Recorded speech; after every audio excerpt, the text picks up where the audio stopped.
So today we have the honor to talk with one of the most influential and most famous game designers of the last 20, 30 years, with Richard Garriott.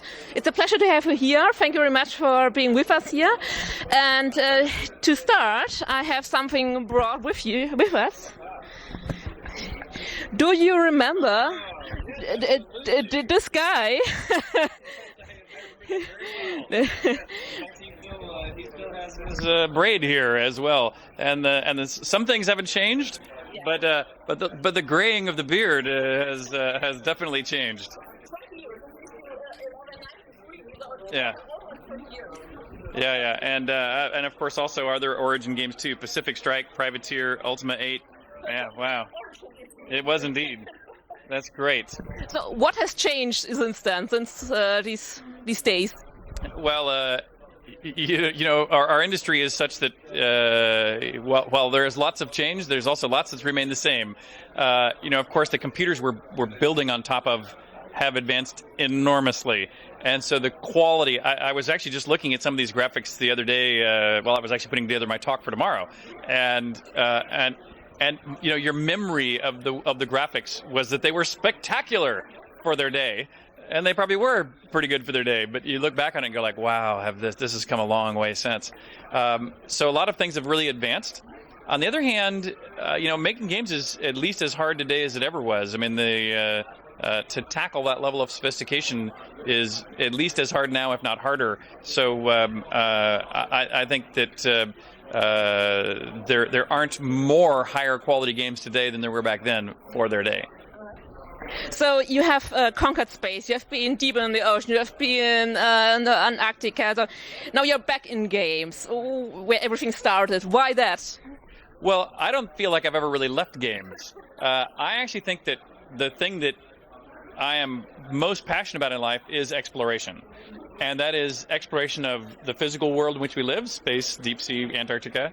It's exploration of history. I'm an avid consumer of science and history of our existence here in reality, and I'm also a rabid consumer of the virtual worlds other people have created, and so I find creating virtual worlds and even creating haunted houses and other physical versions are part of that same passion for exploration. So you showed to advertise your first Kickstarter project where you have used Kickstarter. There are so many projects on Kickstarter. Some are extremely successful, some fail. You're extremely successful. What is the main thing you have learned in the last couple of months to be successful in Kickstarter, and what have you learned from Chris Roberts and his campaign? Well, we learned a lot from Chris. So Chris is a good friend. We worked together, obviously, for many years, you know, going back right here. We were working together very closely right here. So the fact that he did one that was even more successful just before us gave us a good opportunity to kind of sit down and explore with him what he had learned. And even now, if I were to go back, all of us will pass on to the next generation, so to speak, the next followers, great new things. And what we learned from Chris were things like to announce, you have like a countdown timer before you started, to be doing live broadcasts through the entire time, to make sure you had plenty of art and demos that you can be doing. And if I reflected on what we did do, which I think I'm very pleased with what the team was able to pull off, but I would say I would do even more of all those things. I would have stayed on, in hindsight, I would have started day one with a live camera basically on 24 hours a day, talking to the audience 24 hours a day, because you have to realize that any one person might only drift by at one moment in their life. And unless you are there to catch them right as they come by, they might take a quick peek and then wander off before you get a chance to really pull them in. So Kickstarter seems to be a lot of work. There are 25 different pledge types. The community expects updates every day, competitions, videos, something. Doesn't that distract you from making the actual game? It could, and that's why we have one employee whose job it is to keep tabs on the community. But also, we're getting design help directly from the community. Very important, very valuable direct design help.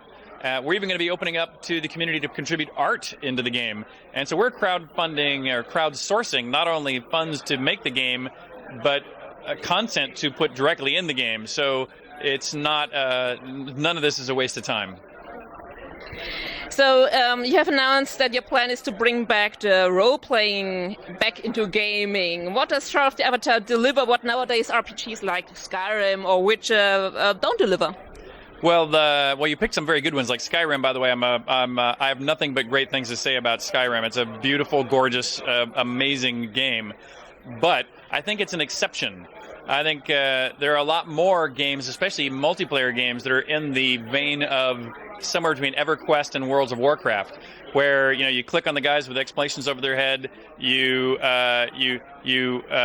click on all the options in their conversation till it goes away. Now what you need is in your quest log. You highlight something in your quest log, you follow the arrow on the map to the point where you go mine some monsters for experience points and repeat. And I think that has gotten rid of a lot of this sense of exploration that games had in the golden era that I like to fondly believe existed in the past. And so we're trying to go back and put back in a sense of exploration into those games. Put back a sense of consequences to your actions and deeds that go well beyond the quests that you are completing. Just the subtle ways that you are comporting yourself amongst the NPCs and amongst other players will change significantly the path of your future.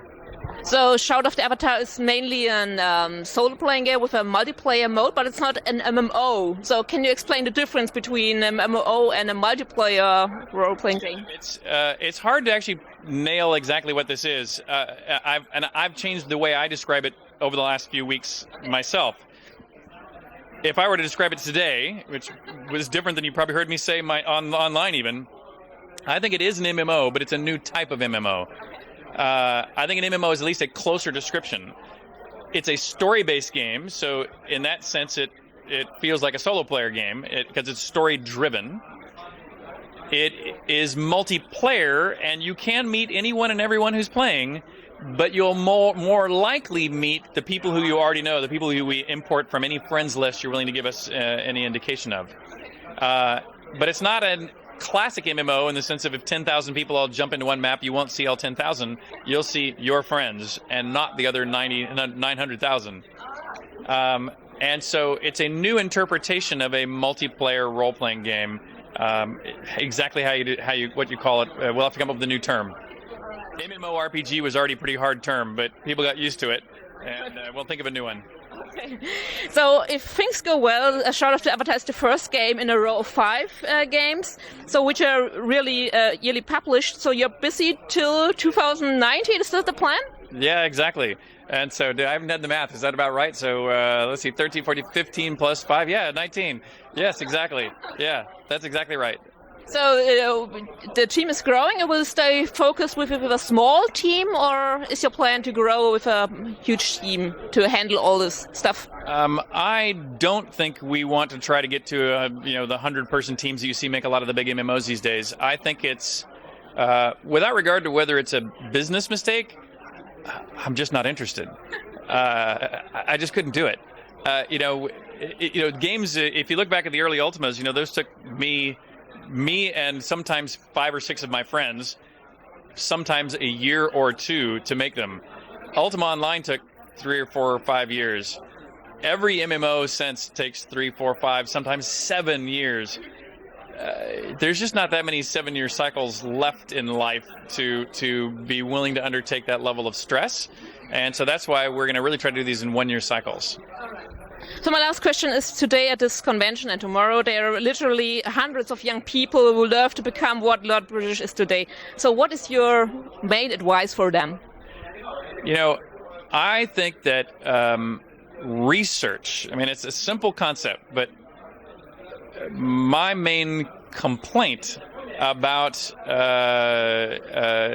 ideas that are usually brought forth to make games based on is most people, most teams, most companies build something based on other work. They go, oh, look, football's popular. Let's make another football game. And ours will have a little bit better technology, a little bit more features, and they make something iteratively better than something like it before. Or if it's a first-person shooter, they'll go like, oh, they've got really good graphics. We're going to make ours with, more weapons and more health packs, or more character classes you can play. Ours will be better. And I think that making small changes, while often it's a good business decision, doesn't move the art form forward. Can't create the biggest breakthroughs that we see in our industry, which only come out of doing a lot of research. And I think that the best game designs come from when you research not just games, but subjects that are not games, that you can bring to bear and find a way to reinterpret and bring them in a powerful way back to gaming. And so, I have a big research library. Every game I develop, I have another library that comes into existence that help me do, whether it's languages or philosophy or collectibles and their pricing structures. You need to be an expert in a bunch of new fields with each game, I think. And so research is my number one piece of advice for game developers. We're looking forward to the speech tomorrow. Thank you very much for being with us, and good luck for Shout of the Avatar. Thank you. Thank you. Absolutely. Thank you.